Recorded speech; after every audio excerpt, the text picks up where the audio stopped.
नेहरू हानिकारक है, ऐसा शब्द आप प्रयोग कर सकते हैं, हम नहीं कर सकते। आप नहीं, मैंने कभी ऐसा नहीं कहा कि नेहरू हानिकारक है, इस विषय पर चर्चा होनी चाहिए।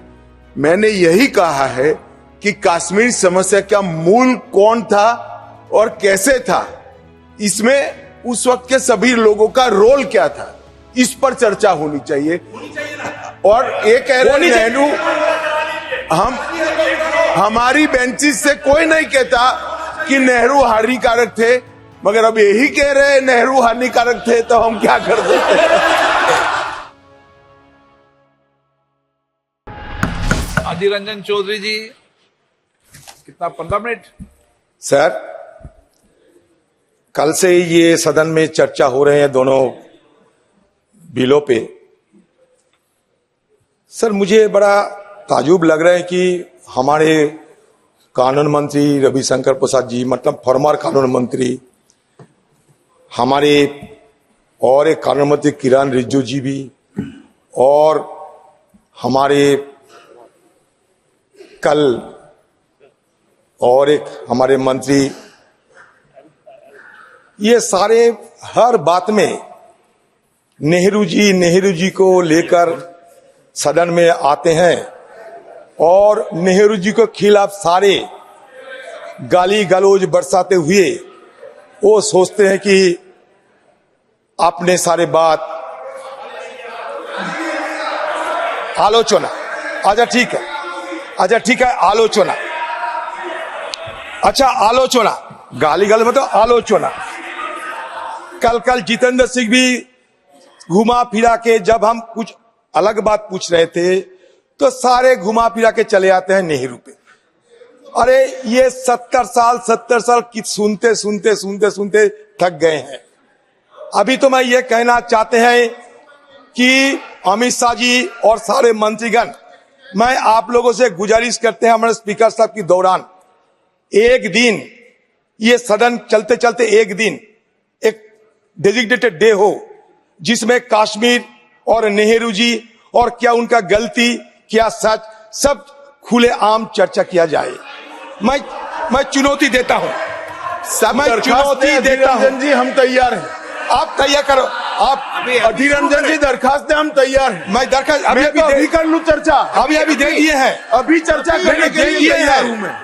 दे दिए हैं दरखास्त, मेरा दरखास्त दे दिए हैं। अभी ये कहे जा रहे थे नहीं, हमारे अभी दिया नहीं है। नहीं, दरखास्त आपको दिया मैंने, मतलब और भरबली दिए सर। मैं चैलेंज करता हूं एक दिन, सर हमारे सत्र बोलने दीजिए सर। आज हमारे पूर्व प्रधानमंत्री अटल बिहारी वाजपेयी जी की एक कहावत थी, जिसको कहते कि वाजपेयी डॉक्ट्रिन, कश्मीरियत, जमहूरियत, इंसानियत। आप पालन करती है नहीं, आप खुद तय कर लो। हमारे आज की प्रधानमंत्री नरेंद्र भाई मोदी जी ने आप लोगों को ये सलाह दिए थे कि दिल्ली की दूरी और दिल की दूरी हम मिटा के रखूंगा। ये दिल की दूरी गए हैं, दिल्ली की दूरी खत्म हुई है, आप खुद तय कर लो। Now it is the time to have some sorts of introspection in so far as Kashmir is concern. हमारे गृह मंत्री सदन में कहते थे उस समय कि ये कश्मीर की बात छोड़ो, पीओके, सियाचिन, सबके लिए मैं जान भी देने के लिए तैयार है। अभी जिंदा है, अब जान आपको नहीं देने पड़े। अच्छा, आपने ये भी कहा था कि एप्रोप्रिएट टाइम पे चुनाव होंगे। बताइए, कोई गलत बात करती है नहीं? अच्छा, अभी तो ये मुद्दा किस लिए कि जेरीमैंडरिंग करने के लिए, मतलब चुनाव जीतने के लिए नए तरीका आप अपनाता है। इसलिए कि आपने सोचा था लोकल चुनाव तो करा देते हैं, लेकिन लोकल चुनाव कराने में आपको हार निश्चित हो गए थे, तो उससे बचने के लिए अब नया तरीका अपनाते हैं। इसको कहते हैं कि जेरीमैंडरिंग। बात सुनिए अमित शाह जी, वादा किया था आपने कश्मीर में अमन लाएंगे, शांति लाएंगे। जो वादा किया था वो निभाना भूल गए। लोगों की मन में उम्मीद की आग जलाई थी आपने, लेकिन वो बुझाना भूल गए। ये समस्या आपकी यही है। अभी अभी मैं रविशंकर प्रसाद जी कहते थे वल्लभ भाई पटेल के बारे में, अब बराबर चाहते हैं कि नेहरू जी के साथ वल्लभ भाई पटेल की दरार किसी हालत में पैदा किया जाए। मैं जानता हूं, देखिए सरदार वल्लभ भाई Patel whose legacy the BJP has now appropriated to discredit Nehru, tried to convince Liaquat Ali Khan in the partition council to take Kashmir and leave Hyderabad Deccan. In her book, Kashmir in Conflict, Victoria Schofield says that even Mountbatten's political advisor, Sir Conrad Corfield, recommended a barter. But anything that Corfield said carried no weight against the long-standing determination of Jawaharlal Nehru to keep Kashmir in India. और इतिहास गवाह है। देखो, चुनाव में आप जीतते हारते बड़ी बात नहीं, इतिहास गवाह है। उस समय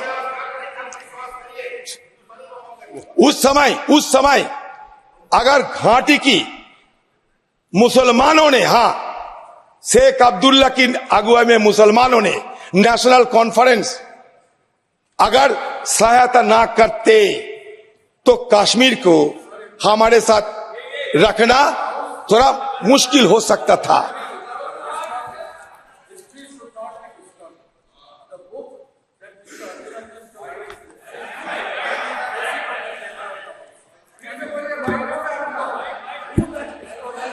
माइक, आप बोले sir, Kashmir in conflict, Kashmir in conflict Through you, written sir, by Victoria to the Schofield. speaker, Adhir Ranjan Chaudhary ji say, let that book be placed on the table of the house and please tell us, I would like to repeat, history should not be distorted, especially in this house. The person who has written that book, what is her antecedent? Who is she? Is she a research scholar? And when we are referring to Sardar Patel, what format actually she has quoted? Where from she has got that information that Liaquat Ali Khan has been told by Patel on this manner? If that record is there, let that be placed on the house. Then only. Your loyalty or allegiance to the ruling party must be appreciated. That is different issue.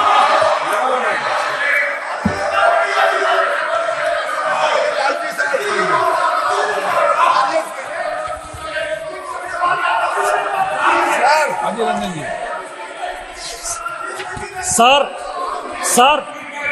Sir point of order है sir. Speaker का direction 115, speaker का direction 115 sir.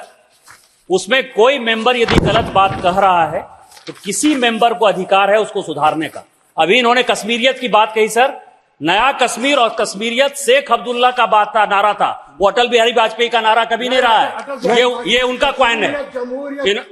जमहूरियत और इंसानियत अलग चीज है, कश्मीरियत और नया कश्मीर शेख अब्दुल्ला का नारा। नहीं। मैं एक बात सभी को बताना चाहता हूँ कि श्री अटल बिहारी वाजपेयी जब श्रीनगर गए अप्रैल 2023 में, चुनाव हो गया था, वहां पे मुफ्ती मोहम्मद सईद की सरकार बन गई थी, तो उन्होंने कश्मीरियत, इंसानियत और जमहूरियत का नारा दिया था। तो 2003 की बात कर रहा हूं मैं। तो ये कहना कि कश्मीरियत की बात श्री अटल बिहारी वाजपेयी ने नहीं की थी, ये आप श्री अटल बिहारी वाजपेयी की जो लेगेसी है उसके विरुद्ध बात करते हैं।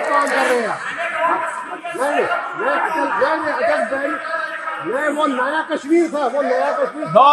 अधीर रंजन जी, सर अधीर रंजन जी प्लीज। अरे रविशंकर प्रसाद जी, आप बहुत बड़ा कानून मंत्री है, भाई सब जानते हैं।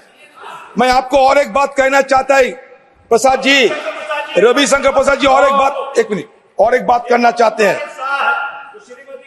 No, Adhir Ranjan ji please. Sir, और एक बात करना चाहते हैं। सुनो। Former external affairs minister Jaswant Sinha said, हमारे पार्टी के तो नहीं थे, it may be it was a mistake but think also what would have happened if India had not, what if Pakistan had gone to the UN fast. मैंने नहीं कहा, जसवंत सिन्हा की यह बयान है। अच्छा देखिए, हरि सिंह के साथ स्टैंड स्टिल एग्रीमेंट पाकिस्तान ने किया था, हिंदुस्तान ने नहीं माना जवाहरलाल नेहरू की अगुवाई में। यह क्या गलत है? तो एक काम कीजिए, एक दिन हमारे गृह मंत्री अमित शाह जी राजी हो चुके हैं, दिन भर चलिए, नेहरू देश के लिए हानिकर है और आप देश के लिए कल्याणकारी हो, एक दिन भर। अब मैंने ऐसा कभी नहीं कहा। नेहरू हानिकारक है, नेहरू हानिकारक है, ऐसा शब्द आप प्रयोग कर सकते हैं, हम नहीं कर सकते। आप नहीं, मैंने कभी ऐसा नहीं कहा कि नेहरू हानिकारक है, इस विषय पर चर्चा होनी चाहिए। मैंने यही कहा है कि कश्मीर समस्या का मूल कौन था और कैसे था, इसमें उस वक्त के सभी लोगों का रोल क्या था, इस पर चर्चा होनी चाहिए। और ये कह रहे नेहरू, हमारी बेंचेस से कोई नहीं कहता कि नेहरू हानिकारक थे, मगर अब यही कह रहे हैं नेहरू हानिकारक थे, तो हम क्या कर सकते हैं? आप कह रहे हैं Nehru, Pandit Jawaharlal Nehru has been treated by you as a whipping boy to heap up all allegation upon his shoulder. This is the, I mean, ironical to note, ये पंडित नेहरू की चलते आज देश कहां से कहां आप पहुंचे। आइए ना एक दिन सदन में चर्चा किया जाए। हम लोग ये नहीं कहते कि सब कुछ हम कर दिए हैं, लेकिन सुनिए, spare your words, your action will speak for it. आइए, ये सारे कानूनी बात तो हो चुके हैं, मैं दोहराना नहीं चाहते। मैं ये कहना चाहते हैं कि कश्मीर में आप दावा करते हैं, गर्व से कहते हैं कि हम ग्रामीण चुनाव किए हैं, अर्बन चुनाव किए हैं, ये किए हैं, वो किए हैं। अगर इतना चुनाव कर दिए हैं तो विधानसभा चुनाव करने में दिक्कत क्या थी? आपको एक के बाद एक आपको कानून लाने की क्या जरूरत थी? आप चाहते हैं कि आप जम्मू कश्मीर विधानसभा में आपका जीत निश्चित हो, इसलिए सारे ये कार्रवाई चल रहे हैं। इसको कहते हैं कि इलेक्टोरल जेरिमेंडरिंग। ये करते हैं अब इसलिए कि जम्मू कश्मीर चुनाव में जीत हासिल कर पाए। आप बताइए तो Amit Shah ji, as per a report by the forum of human rights in Jammu Kashmir between 2019 and 2022, 71 CRPF troops lost their lives, doubling the toll from the preceding 4 years, 2014 to 18, during which 35 fatalities occurred. ये सही या गलत? Between April 2023 and November 2023, a total 23 army and security personnel have lost their life. On 9th August 2023, the Ministry of Home Affairs reported to Rajya Sabha that between 2018 to 2020, Jammu and Kashmir experienced 761 terrorist incidents, which resulted in 174 civilian deaths. The highest number of attacks occurred in 2018. 228 attacks occurred, causing 40 civilian casualties. As per a reply in the Rajya Sabha, 99 security personnel were killed in Jammu and Kashmir between August 2019 and April 2022. In the preceding 5 years, 460 security personnel were killed. According to RTI reply, the number of terrorist incidents has only increased after the abrogation of Article 370, increasing from 151 incidents in 2014 to 191 incidents till August 2022. आप बताओ, मैं कोई गलत बोलते हैं? आप अपना जवाब में जरूर बताइएगा। मैं आपको आंकड़ा पेश कर सकते हैं। 2014 में नंबर ऑफ इंसिडेंट 151, 2018 में 417, 2020 244, 2020 till August 191. 40 Jawans were martyred in Pulwama attack in 2019. It was the deadliest attack on 3 decades, which according to ex-governor Satyapal Malik was avoidable and was due to the government incompetence. हमने कहा सत्यपाल मलिक तो governor थे, आप उनको नाकार तो नहीं सकते। इसके चलते बालाकोट भी हुए। अगर हम कोई सवाल पूछने का कोई दिलचस्पी हो तो तुरंत हमें एंटी नेशनल बढ़ा देते हो। लेकिन देखिए, जो जगजाहिर होते हैं उस बारे में तो चर्चा होगी।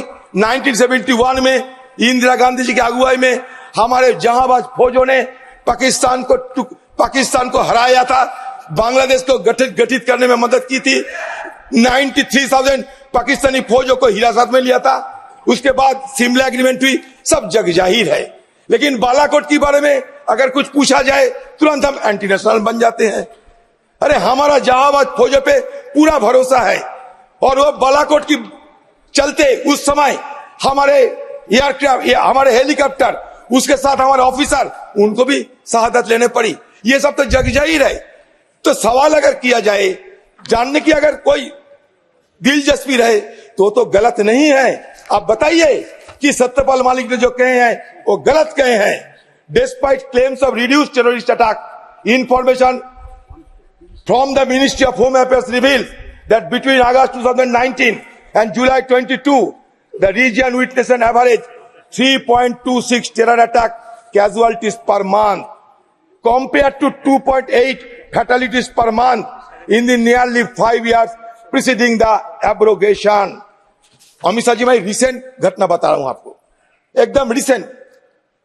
रजौरी एनकाउंटर बताइए, अनंतनाग एनकाउंटर हुआ या नहीं, Kulgam terror attack, Rajouri attack, पूंछ अटैक। हाँ, घाटी में जरूर कमियां आए हैं, लेकिन पीर पंजल की पार, चेनाब वैली, जम्मू रीजियन आप तक तो शांत थे। अभी हुआ कि इस तरह की घटना घट रही है। आपने तो वादा किया था टेररिस्ट खत्म हो जाएगी, विकास होते रहेंगे, लेकिन ये क्यों हो रहे हैं? ये सवाल पूछना कोई अन्याय तो नहीं है। हम ये सवाल पूछते हैं, आपने वादा किया था कश्मीरी पंडितों के बारे में। देखिए, हमारे खिलाफ एक इल्जाम लगते हैं कि हमारे लिए कश्मीरी पंडित को घाटी छोड़ने को मजबूर होने पड़ी। अच्छा, ये तो आपको जानकारी जरूर होंगे कि वीपी सिंह की जमाने में आपकी समर्थन से वीपी सिंह सरकार बनाई थी। उस समय क्या ये विस्थापन मतलब कश्मीरी माइग्रेंट के पलायन नहीं होते थे? बताइए तो आप क्यों सारे इल्जाम हम पे लगाते हैं? हिस्टोरिकल पर्सपेक्टिव को देखना चाहिए आप लोगों को। अब हिस्टोरिकल पर्सपेक्टिव नहीं देखते हैं, ये सबसे गलती है आप लोगों की। सेफ्टी ऑफ कश्मीरी पंडित के मुद्दे पे आइए आप। Launch in 2008 the prime minister rehabilitation and return scheme offered government job to Kashmiri Pandit in order to facilitate their return to Kashmir. Over 6,000 Kashmiri Pandits have taken employment under this scheme and migrated to the valley. However, the targeted killings of individuals like Mahesh Bhatt and Rajini Bala in 2022 prompted many scheme beneficiaries to flee Jammu. Consequently, the JK administration issued orders to suspend the salaries. तनख्वाह भी बंद कर दिया था of Kashmiri Pandit employees who had left the valley. In February 2023, the administration issued a directive specifying that salaries would only be released for migrant Kashmiri Pandit employees who had resumed their duties in Kashmir. The government seems keen to avoid another exodus of Kashmiri Pandit under its watch, especially since it will tarnish the image of BJP as the party that ostensibly champions the cause of the Pandit. तो भयभीत की माहौल तो है। आप बचा नहीं पाते हैं, पलायन अभी भी जारी है, स्टाइपेंड आप नहीं देते हो, टारगेटेड किलिंग अभी भी होते हैं, लेकिन ये मानने के लिए आप बिल्कुल तैयार नहीं है। आपने क्या किया कश्मीर को? आपने कश्मीर को खाप पंचायत बना दिया, एक लेफ्टिनेंट गवर्नमेंट भेज दिए, उनके साथ कुछ ऑफिसर है जो मर्जी वही करते हैं, सारे क्षमता केंद्रित कर लिए हैं अपने। लगभग 6 साल गुजर चुके हैं, चुनाव नहीं हो रहे हैं, और चुनाव होने की मांग करना क्या अपराध है? हम तो चुनाव करने की मांग करते हैं आप लोगों से, कश्मीर की शांति बहाली हो, यही तो हमारा भी मांग है, लेकिन होता नहीं, इसलिए हमारे परेशानियां बढ़ रहे हैं। अगर आपको परेशानियां ना भी हो सकते, हमें भी परेशानियां होना वाजिब होते हैं, क्योंकि कश्मीर हमारा देश की एक क्राउन बनते हैं। आप इन्वेस्टमेंट की बात करते हैं, अभी रविशंकर प्रसाद इतने लाखों करोड़, काल मतलब दूसरे जितेंद्र सिंह बोलते रहे करोड़ों करोड़ रुपया वहां इन्वेस्ट होते हैं। मैं बताता हूं, MHA data from December 22 shows that investment in JK fell 55% in 4 years. The abrogation year was the worst. As per MHA data, investment fell to rupees 376.76 crore in 2021-22 from 840.55 crore 2017-18. While LG has mentioned proposal worth 66,000 crore, in reality, the MOS home mentioned only 1547 crore worth of investment have been made in UT. In March 2023, MR invested 60 billion USD. This announcement comes after almost 4 years since the abrogation of Article 370 and is the only foreign investment to be announced so far. जहां होते हैं हम तो स्वीकार करते हैं, और जहां नहीं है वो भी आपको सुनना पड़ते, वो भी आपको सुनना चाहिए। आप एम्प्लॉयमेंट की बात आप बड़े जोर शोर से कर रहे हैं। As per the Kashmir Chamber of Commerce and Industry, economy suffered a loss of nearly 18,000 crore in 4 months after abrogation of Article 370. Jammu and Kashmir ranked 21 among 36 states on Ease of Doing Business Survey 2020. Despite the identification of 33,426 vacancies in the government of Jammu and Kashmir, हो गया, only 25,450 vacancies have been filled in December 2020. This suggests that a significant number of positions remain unfilled. The government has failed to fulfill their promise of 50,000 jobs for Kashmiris in various government departments.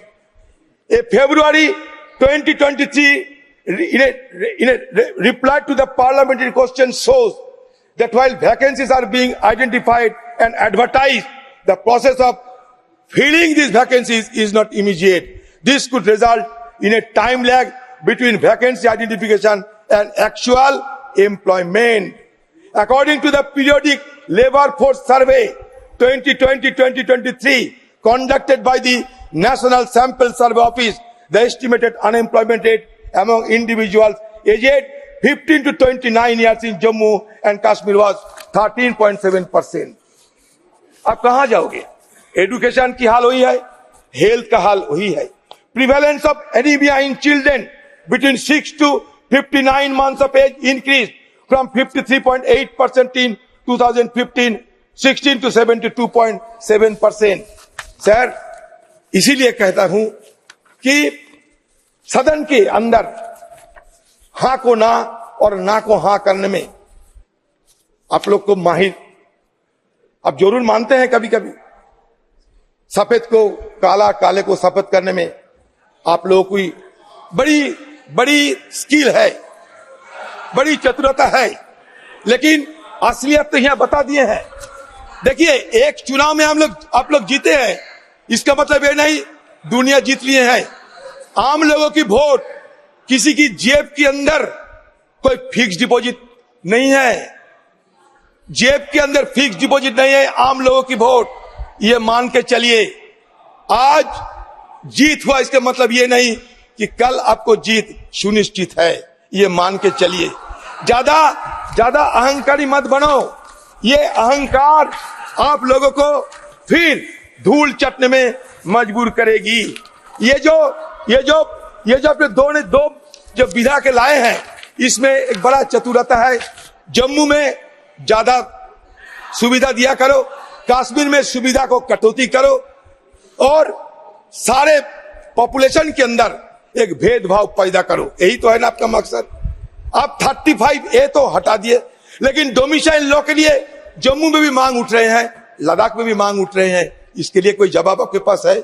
इसीलिए मैं कहता हूं कि ये जो bill आप लाए हैं, हमें इसमें कोई आपत्ति नहीं है, आप ला सकते, लोगों को सुविधा जरूर दीजिए, लेकिन असलियत को छुपाना नहीं। असलियत को छुपाते अगर रहोगे तो मतलब आज नहीं तो कल देश आपको जरूर एक कहेंगे कि ये हमें धोखा दिए हैं। तो हम इसलिए ये बात रखते हैं। और अमित शाह जी जो कहे हैं कि जवाहरलाल नेहरू और कश्मीर के मुद्दे पे सारे दिन एक दिन चर्चा होना जरूरी है, ये पेशकश किए हैं, वो मान लिए हैं। चलिए एक दिन भर ये चर्चा हो, कौन क्या कैसे किया है या नहीं किया है इसको पता चले, दूध का दूध और पानी का पानी साफ हो जाए।